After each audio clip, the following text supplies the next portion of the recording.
Folks, let me introduce Jim Meldrum. I met Jim about 6 months ago on a online network in Scotland. It's the joys of traveling through Zoom.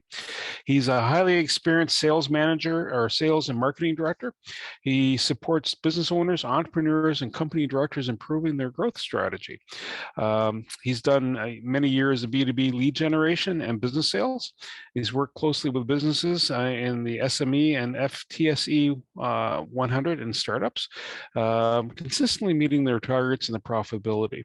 Has a deep understanding of what's needed to grow and maintain successful businesses in highly competitive markets. He's delivered individual one-on-one coaching and has done group sessions. He's done it in North America, South Africa, Middle East, Australia, mainland Europe, the Republic of Ireland. I'm sure this isn't Ireland, and across the UK. Jim, over to you, sir. You're on the cute mode there. You're still on mute. I'm usually the one pressing the buttons, so that's an amateur mistake. Thank you very much, Benny, for that wonderful introduction. It's very much appreciated. Yeah, I'm Jim Meldrum, New Strategy Development. I'm not a LinkedIn trainer. I put that up, but that's actually my USP. I'm very good at using LinkedIn to generate business for my business. And by default, I then became, people came and asked me to show them what I actually did when I was on LinkedIn. And I now run LinkedIn training workshop, but I'm not a LinkedIn trainer. That makes me different from other people who claim to be LinkedIn experts, because I actually have to do what I say I do. Otherwise, my business will fail. I have to keep updating my skills. I have to keep my knowledge of LinkedIn up to date week on week, which means I then can tell the people I am at my workshop the new information. So I ran a workshop last Tuesday, and the Friday, Saturday, Sunday prior to that workshop, I was updating the material. There's no other LinkedIn trainer does that amount of research into a particular subject. As Reddy said, I do this on either a one-to-one basis individually or with groups within a corporation. So Susan, I've actually got one of my corporate clients is actually from Vancouver, and actually work with their sales team used it, improving their LinkedIn profile. So I do that as private sessions. I also have open workshops where anybody can buy a ticket and anybody can just come along and join the crowd and learn the topic. I actually started the LinkedIn workshops as a one-day session here before lockdown. So do you remember the days when you used to go to a hotel and you could go in a room and you could have tea and coffee and a lunch and you could sit and listen to somebody? Well, I actually ran this workshop 3 times before lockdown, the first lockdown here in the UK, and I had 3 full rooms. So as I stood there on the third day, which was Wednesday before our first lockdown, and I saw people coming in, picking up their coffee, and sitting down at the table, opening their laptops, I realised there was something in this LinkedIn thing. There's something, I think there might be something in this LinkedIn. So when the lockdown came along, I was persuaded to take by someone who's been a guest here already, Jonathan Clark. I was persuaded by Jonathan Clark to move everything online, but nobody wants to sit on Zoom for 8 hours, not even Bernie. So I had to break it down into 4 1.5 90-minute 2-hour sessions, and that's the basis of my 4 workshops that I run on a regular basis. So they're on every 2 weeks. So when I go networking, I'm looking to talk to people who would like to learn how to use LinkedIn a little bit better, to find new clients, to grow their business, without that horrible cold calling that so many other people do. I've just been working recently with an Italian company, and their sales staff are tasked with 1 hour of cold calling every single day. I managed to persuade one of the sales managers to stop their team from doing that, but to spend the hour on LinkedIn instead. And within 2 weeks, the team that were on LinkedIn were bringing in 10 times more sales appointments than the people doing cold calling. So that's the impact you can have on using LinkedIn in the sales environment. But most of us here are business owners, and you guys want to know how can become successful on LinkedIn without being a pushy, hard-nosed salesman, I'm quite sure. And as the title of this talk suggests, there are 5 things you need to be very, very good on LinkedIn, to be successful on LinkedIn. And for my own sins, I would tell you that number 1 is you need to know who your ideal customer is. Who is your target audience? Number 2 is you need to have a fully complete LinkedIn profile, which is fully optimized and lead generation ready. The third thing you need is a process which you can follow each and every time you go into LinkedIn, so that you don't waste time. You don't find you've been on LinkedIn for an hour and all you've done is read posts about cats juggling plates, right? So you won't want to be doing that. The fourth thing you need is a message thread, a series of messages that would take you from you meeting somebody for the first time. So that would be a thank you for connecting, Bob, all the way through to, you know, Bob, you might have a problem there that I might be able to help you with. Let's jump on a Zoom call. Now that can be 3 days, 3 weeks, 3 months, or even in some cases, that my experience, 3 years. But it's not being pushy, it's putting yourself out there. I tell people in sales that my definition of sales is lending a helping hand to someone who has a problem. So I see myself as a salesperson, as a problem finder and then a problem solver. Never try to push anything on anybody. There's no need for the product. And the fifth thing you need to understand that what not to do when you post on LinkedIn, because that can undo so much of the good work you've done by putting out bad posts or putting out posts that make no sense to anyone. So for my point of so the number one question someone says to me once they've heard all 5 is, but what about Sales Navigator? Don't I need a premium service to be able to be successful on LinkedIn? And the truthful, honest answer is no, you don't. You actually need those 5 things first before you invest your 80 American US dollars on Sales Navigator. If you don't have those 5 things in place before you buy Sales Navigator, that to me is like having a Ferrari or a Lamborghini sitting outside your house and you haven't passed your driving test yet. So it's a complete waste of money. Have those 5 things in place and you're already getting business from LinkedIn, you've got some success from LinkedIn, you want a little bit more, then go buy the Lamborghini. But don't do that until you've actually got those 5 things. So let's look at those things individually. So the first thing I suggest is you have to have a fully complete LinkedIn profile, which is completely optimized. Now, anyone can become a LinkedIn superstar, or you're a star and you get the superstar thing from LinkedIn. You can have that just by having a photograph and a half-decent copy of your resume on there.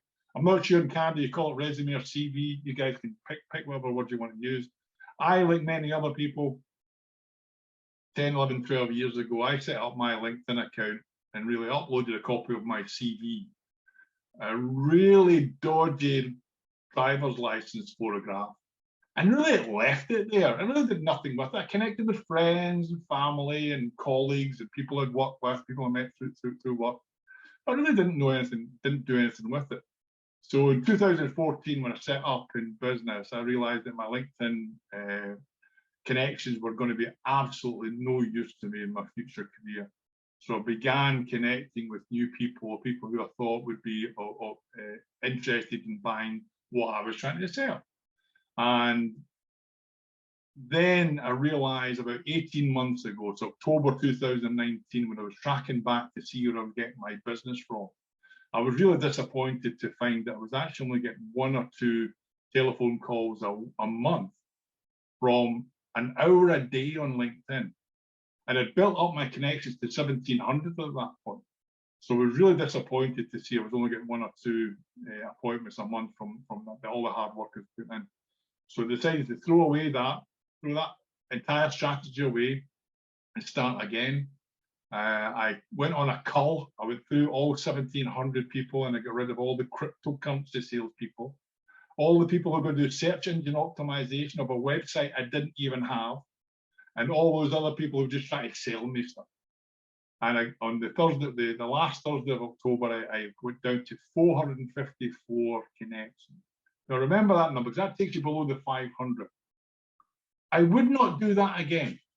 That was a mistake. I would not go through my connections again. I would just leave those cryptocurrency guys and just ignore them, because they may know somebody who may know somebody. So I really would leave them again. So that was a mistake. But it was actually a mistake that worked out to my benefit, because as I talk to people about how to use LinkedIn, they would say, yeah, but Jim, you'll get 7,000 connections. I said, yeah, but I got that when I only had 500. I got this success when I had 800. I got this success when I had 1,500. So I can actually tell from how many connections you've got, viable connections. So Bernie, I think you've got 3,000 connections, but how many of them are viable connections that can help grow his business? So I can tell how many viable connections Bernie has, how many appointments it is possible for us to get this week from LinkedIn. So because I've been through all from 454, I'm now up to, I think, 7,500. So it's not just a case of putting a photograph on there that makes you look nice, but it does help. And in the workshops I run on the LinkedIn profile, we'll look at 7 key areas. There's about 20, 25 areas in your LinkedIn profile that you have to get right. But some have got more weight than others. And I've got the 7 that I use the most of. And we nail those 7 things. And then we talk about another 3 or 4 on top of them, what we call the nice to haves. So for example, number 1 is a headshot, a good professional headshot. You would be amazed at the percentage of people who have absolutely no headshot whatsoever, or have got one of them and their friends down the bar. Yeah. Or the best one of all is the lady who has just got her wedding photograph on there and she's cut the husband off. Men do it as well. They cut the wife off, but it's more usually the women that use a wedding photograph more than anything.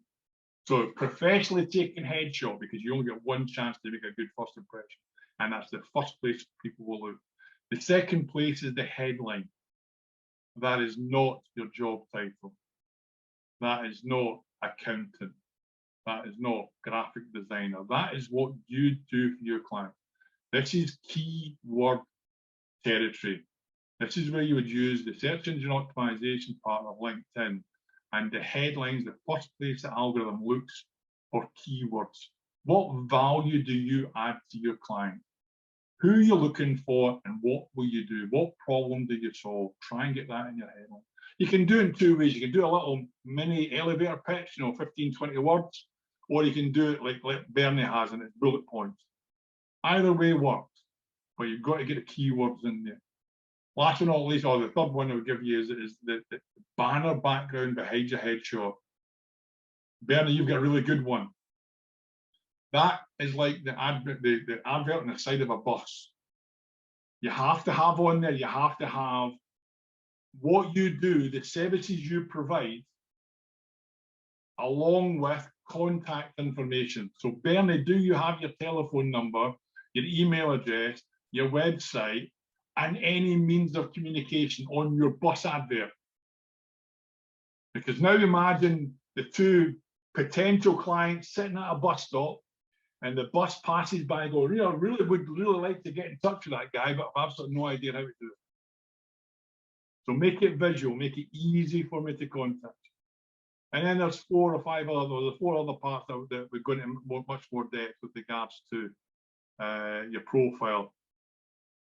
There's one I would really stress right now, and that is, again, Bernie, I'm picking on you, and I do apologize, but it's your own fault. You did suggest it.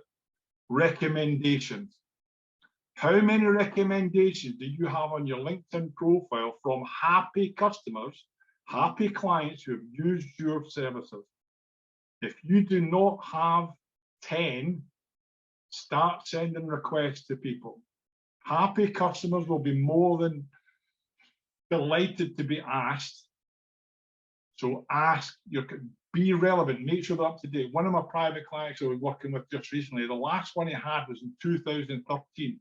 That was 2 jobs ago. So Bernie, I know you've got a couple from January 2021, but you've nothing since then.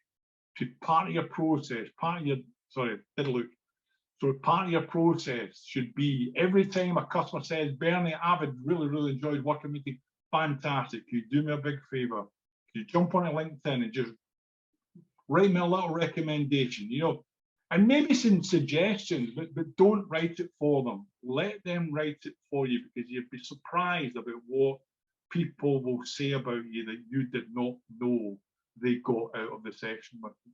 I always start people off, say something along the lines of, not only is Jim a handsome dude, extremely witty and knows his stuff about LinkedIn, but you actually helped me get some new clients.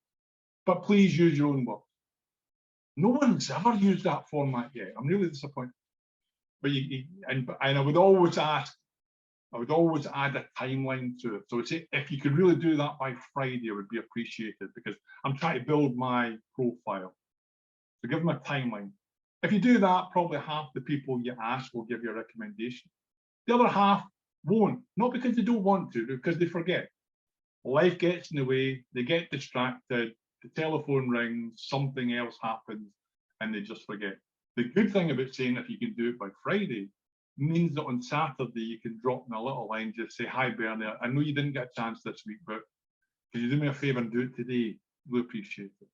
And they will do it then. I think I've got about 58 now on my LinkedIn profile.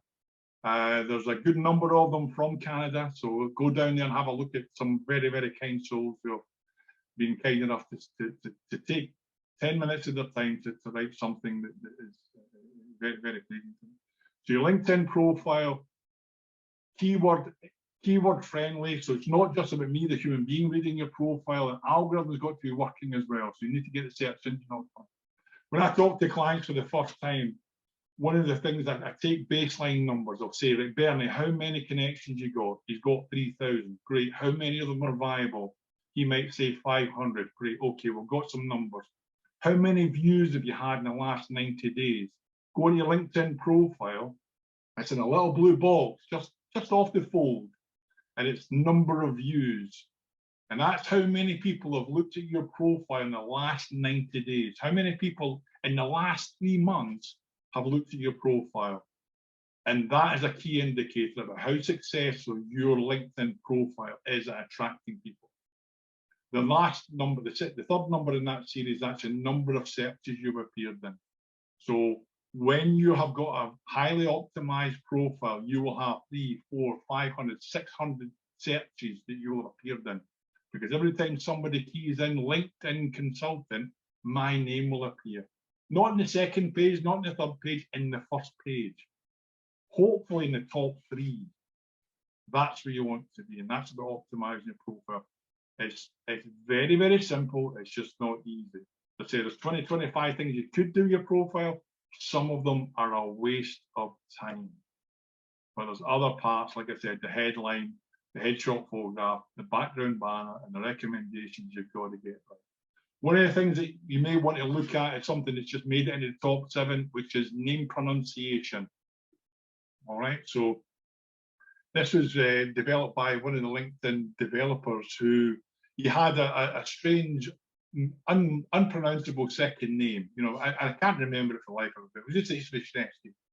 Well, he was fed up people saying, how do you say your name? So he developed this little app, it's a little speaker beside your name.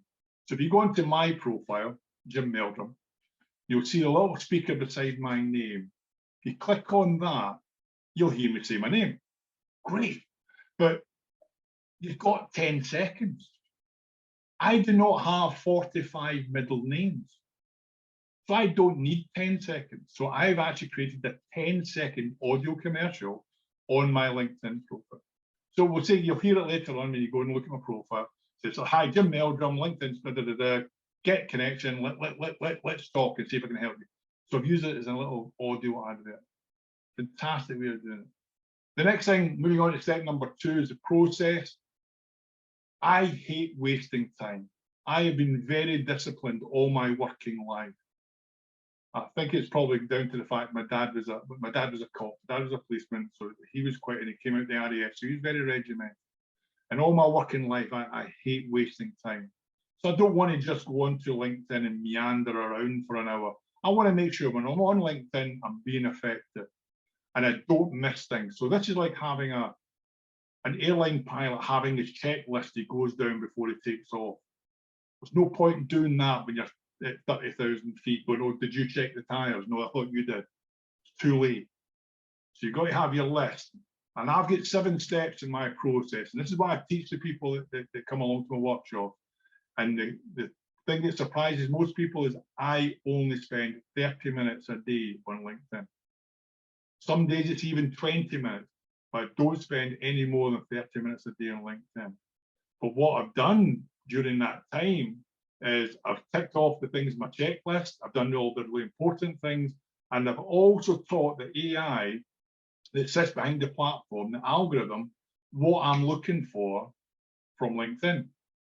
So for the other 23 and a half hours, I'm not on LinkedIn.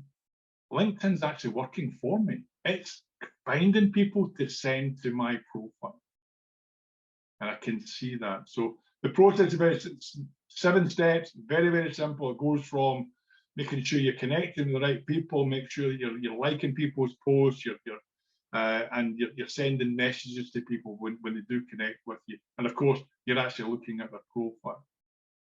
So one of the things that I do not send an invitation message, sorry, a message with my invitation to connect. Now, right away, 90% of the LinkedIn gurus and LinkedIn trainers out there will be screaming at this going, you must send a message. Well, you don't have to send a message. I was inundated with people telling me this last year. So in May 2020, I spent the entire month, so decided to test it. I spent the entire month looking at everybody's profile, then personalizing the invitation message. So, hi, Susan, nice to meet you. I see you do. You're in Vancouver. I've got some clients over there, would love to connect. Every single one. And the difference in the number of people who accepted my connection was minimal. So for every 100 messages I sent out, I would get 60 to 65 people saying yes. My normal number when I send out the message send out an invitation without a message, is 55, 60. But I didn't spend 100, if you imagine you're looking through someone's profile, 100 profiles, you're trying to find some commonality. How much time does that take in comparison to just clicking connect? I can send 20 connection requests in 20 seconds. But going through the profiles and doing all that, now taking half an hour. So don't do it. But test it, see if it works for you. I do have some private clients who still insist upon sending a message. But that's, some people just, you can't teach an old dog new tricks, as they say. So my process is 20 minutes, half an hour a day on LinkedIn. Get the hell off LinkedIn. Don't go back on tomorrow. You're not sitting there with LinkedIn on, and every time a message pops up, you're then dealing with it. So you'll actually become far more effective in your daily work. Never mind that. I would actually even suggest, and go as far as to suggest, you do the same with email. You do your emails in the morning, switch the damn thing off. Check it just before lunch. Switch the damn thing off. Check it again before you finish. You'll find your workload will disappear because you're not being distracted. I don't believe in time management. I believe in priority management and distraction management. So switch the damn thing off, go back on it.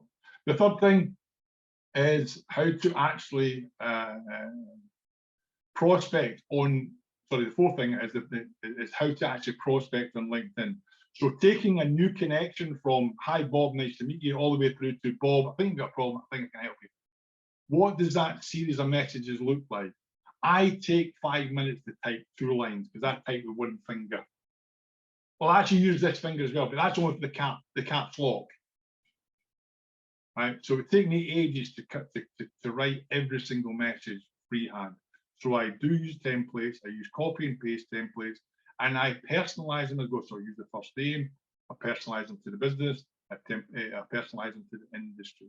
But I do use copy and paste until I go freehand. And I've got a series of 4 or 5 messages I use on a regular basis, and that brings me success. That gets me appointments from people who I've just met. I also have a series of messages, and I teach people a series of messages to use on your existing connections. So Bernie, you've got 3,000 connections. How often do you reach out to those 3,000 connections? It's a rhetorical question. You don't need to answer it, yeah? Because when back in the day, when I was young and had hair, one of my first sales managers told me, never allow a client the opportunity to forget who you are. So you should be talking to your clients every 3 to 6 months, your key clients every 3 months, your important clients every 6 months, other clients once a year. So what's your system for doing that? What's your template of messages that say, hi Bernie, we haven't spoken for ages, how the devil are you? All through to Bernie saying, hey, I didn't realize you did this LinkedIn stuff. I thought you only did sales training. No, I do LinkedIn as well. Well, how do I get onto one of your workshops, Jim? Hey, send me some money and I might let you on. That's number 4. And number 5, as I mentioned, is LinkedIn posts. What to post, when to post, how to post, but more importantly, what not to post. People have done all that good work and then it all goes to waste because they post things that cause people to disconnect from or unfollow them. Or they post things that are just so mind-bogglingly boring. The last thing this person wants to do is get in touch with you ever again. So posting is very important. Is it important about posting a certain day of the week? Who knows? Susan, your network is different from Eduardo's. Eduardo's, yours is completely different from Denny's, and you're completely different from me. So I know from trial and error that my best time for getting engagement is just before lunchtime. Now that's 11:30 here. That's half past, oh my God, o'clock where you are, Susan. But 11:30 here, so 11:30 in my time zone. LinkedIn itself will tell you 10:30 or 10:30 to 11:30 a.m. Your time zone is usually the best time to get engagement. But forget all that. How do you use hashtags? How do you use people tags? How do you understand what dwell time is? Those are all the factors that decide whether your post gets 20 views or 2,000 views, whether you get some engagement from it, whether somebody actually takes the time to reach out and connect with you because they've read your post. I actually had a client just recently, she runs a landscaping business, and she came on the posting workshop and she taught some of the tricks I teach. And they are tricks that we're trying to fool the algorithm to work for. She gave us some tricks, and 2 Mondays ago, she called me up all excited and said, Jim, I can't believe it. I've just signed up a new client. It's worth 50 to 60,000 pounds a year to me. And I got the client and he told me, he said, I've been watching your posts on LinkedIn. I like what I see. I want to talk to you about doing some work together. And he actually has 7 premises within the Glasgow and the Greater Glasgow area that she now does all the landscaping work for. He never once commented on her post. He never once liked her posts. He never once engaged with her. But he read her post, and it was always before and after. Here's what it looked like before. Here's what it looked after we did the work. This took us 4 days. This is what this did. This is what it looks like now. And he reached out 50 to 60,000 pounds that was worth to her. So you've got to get your post right. You need to understand how to get that engagement. So even though somebody doesn't like or comment on it, those are vanity numbers. Those are numbers that we all, 2,000 views. Who cares? Did your phone ring? Did somebody offer you £50,000 contract? That's a measurement. So those are the 5 things you need to be successful on LinkedIn. It does not include Sales Navigator or Premium Service. I hope that's been tentatively interesting to you. And I would love to do keyword themes carry over to recommendations, or it's just purely numbers for our visitors.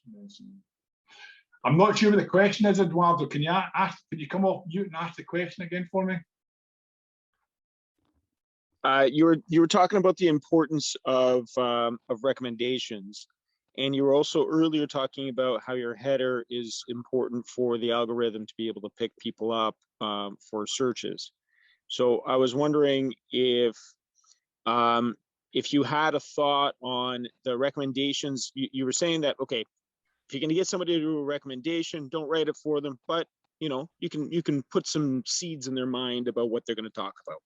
So if you're going to ask them for recommendations, I'm sitting here thinking, you know, shoot, my profile I probably have a lot of people that could give me recommendations and very little who have done so.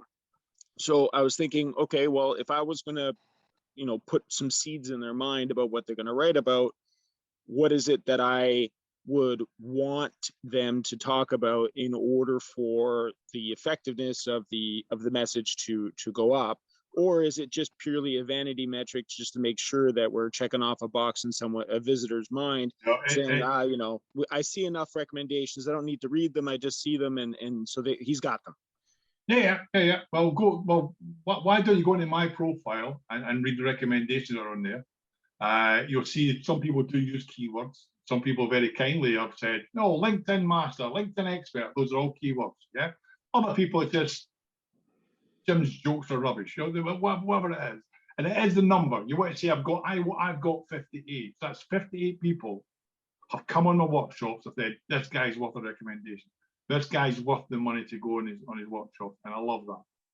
If it is an area that the search engine optimization is looking for keywords, if you can get them in there, all the better.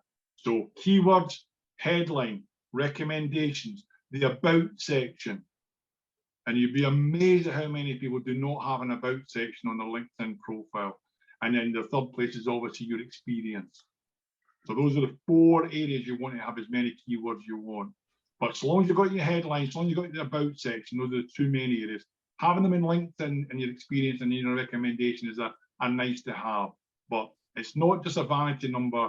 It is a key indicator of how good you are at your job. Number 2, you're now linked to that person forever. So the last person who gave me a recommendation, her name appears on my profile. So she'll be getting profile views from people reading my profile and vice versa. Does that make sense? Yep. Yeah. Good question. Thank you. Thank you for that. Any other questions, guys? I've got a few others in the chat there. Yeah, so can you read them out, mate? Because I'm not chat friendly. No, I type with one finger, remember? I was at least it's an index finger.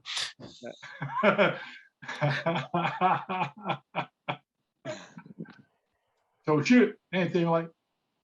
Well, if nobody else has questions, there was 2 things that I was wondering. One was about the bad post that you were mentioning. You said that a couple times in the talk. You know, what is a bad post? You know, is there a mix for good posts? I was asking because I actually have I do one thing for work, but I also have all sorts of other interests. And you know, somebody posted this really excellent video from John Kerry doing a speech today about the state of you know, climate change, and we're 100 days away from COP 26. So I was about to post that. Which is Glasgow, yay! Yeah. So what I did was I had it drafted, and then I was like, oh, you know what? I'm gonna meet this Jim guy in a bit. So instead of me doing that, how about I find out a little bit about what he's got to say about LinkedIn before I post this. So there was the one thing about posts that I was wanting to know was a bad post, so I can avoid them. A bad post is one that's got 45 hashtags. Okay. Right? No more than 3 maximum. Now, a year ago, 12 months ago, I would have told you that LinkedIn doesn't recognize hashtags and are a waste of time. Because the algorithm is so immature, it didn't actually understand what to do with them. But the algorithms, they've had some updates and they've got slightly better. But it still cannot handle any more than 3. So make sure you pick 3 good ones, yeah? So make sure you use one that's got a high number of followers. For example, hashtag networking. You might want to use that when you put a post out about this. That's got millions of followers. It doesn't mean to say 1 million people will get to see the post, but some more will. All right, use one that's more so hashtag connect Ottawa, right? So that might be your next one. So that means only people who follow that hashtag will see the post. Again, won't be hundreds, but it'll be a few more. Yeah, so only use 3. A high number, a low number. I usually have a personalized one. My hashtag is hashtag Ask Jim. And I use that because I want to catalog all of my posts. So if I put out a really good post that gets 10,000 views and 500 comments, whatever, 6 months ago, I might want to repurpose that again because it was so successful. Change a few words, repurpose it. I want to be able to find it, and I can find it far easier if I catalog it by using hashtag AskJim. I can find it very easily. If I don't do that, it's taking me hours to find a post. A bad post has, is anybody who's involved in an engagement pod or a post pod, get the hell out of there. Hi, LinkedIn, hate them. LinkedIn, if they find you a part of a post pod, engagement pod, they will ban you. I have had three people have contacted me this year because because they were using automated messaging and get caught, and LinkedIn kicked them off the platform. And the third one was a person who's a member of a post pod paying £45 a month to be a member of a group of 100 people who all liked and commented on each other's posts. She was spending 2 hours a day liking and promoting other people's work. And I told her, save your 45 quid, give it to me, give it to charity, and spend 2 hours on LinkedIn promoting your own damn work. Yeah, so that's those are the type of thing. So a bad post to me would be anything that's not educational, inspirational, informational, or entertaining. That's the 4 things.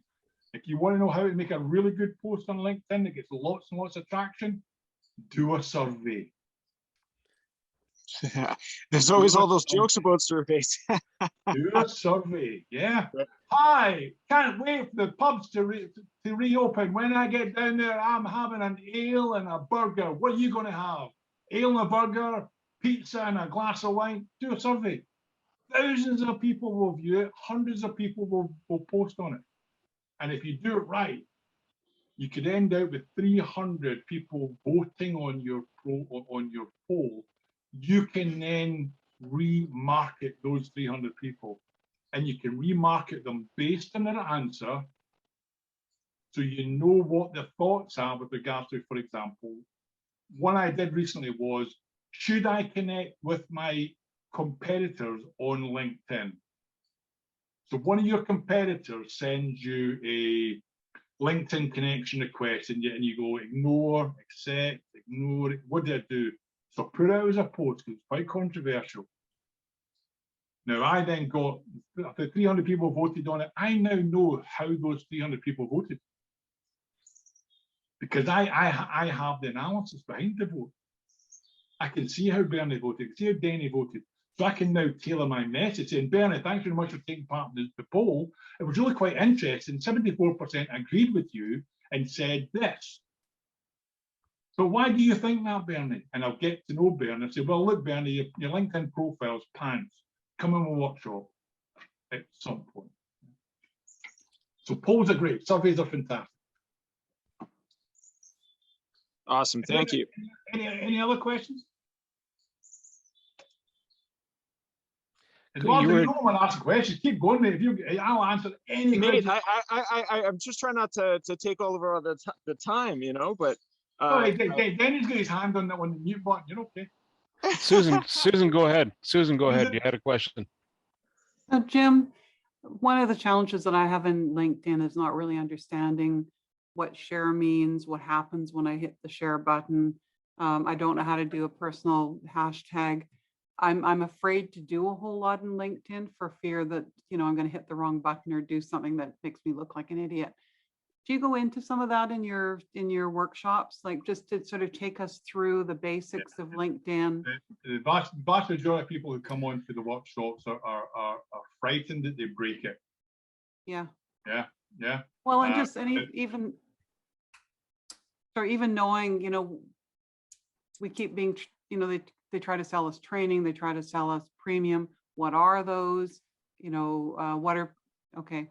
But and another thing, do not share other people's posts. It's a waste of time. All right. If you share a post put on by somebody else, it may go to a small number of your connections. But if you put a post out, an original piece of content, call it original content. So you actually take the time to write up, say, hey, Met this really cool guy today called Jim Meldrum. Not only is he a really handsome dude and very, very witty, he actually knows his stuff about LinkedIn. And you post that today. How many connections have you got, Susan? 6 something, Again?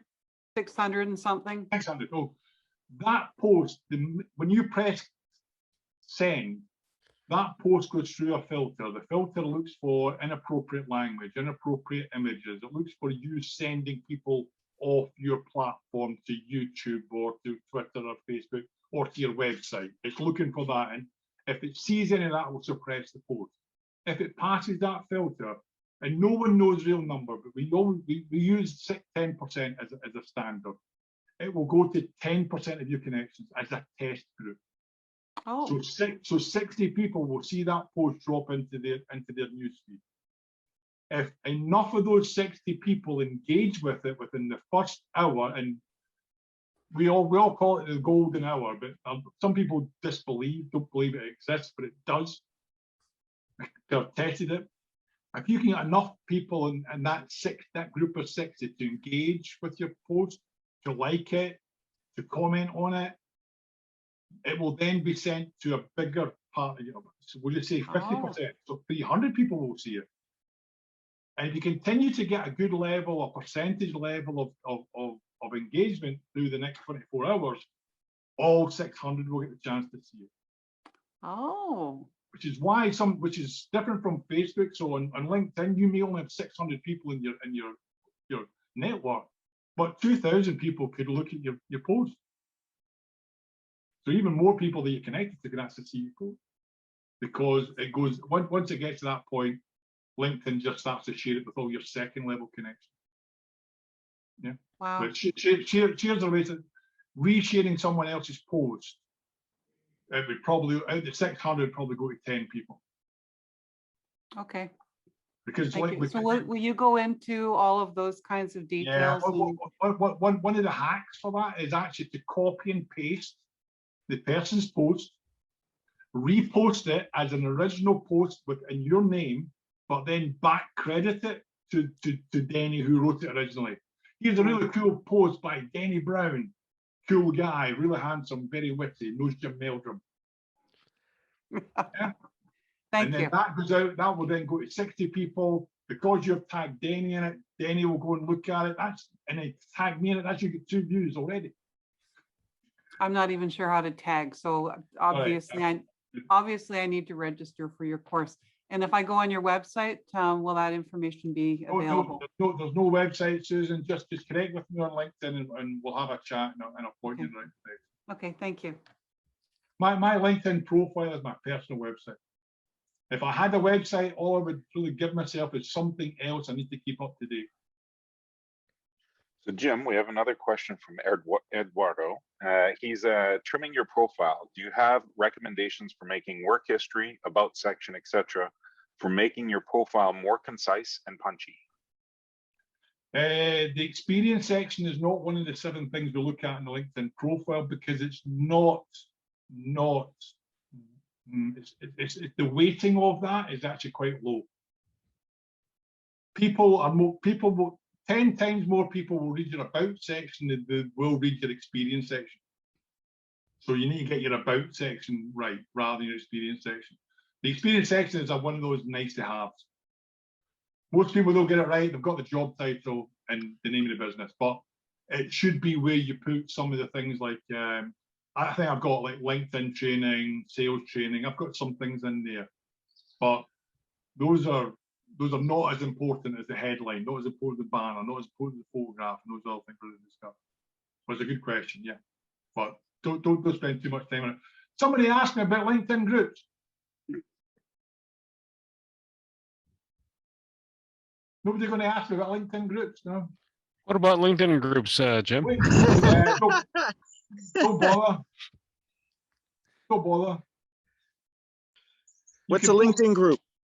There you go. There's somebody who doesn't even know. So LinkedIn groups is where people like you guys all get together, create a group because you've all got a common purpose, and you'll post in a LinkedIn group and no one will see it or no one will comment on it, no one will read it. But you post it in your personal page, 600 people, 60 people will see it. Far, far better. Ask me about company pages. Well, hold on a second there, Jim. We actually have one more question from Tanya. How does your feed get generated? You teach it. You teach it out. But when you clicked on that post about kittens juggling plates 6 months ago, that's why you get posts about kittens, about plates, and about juggling.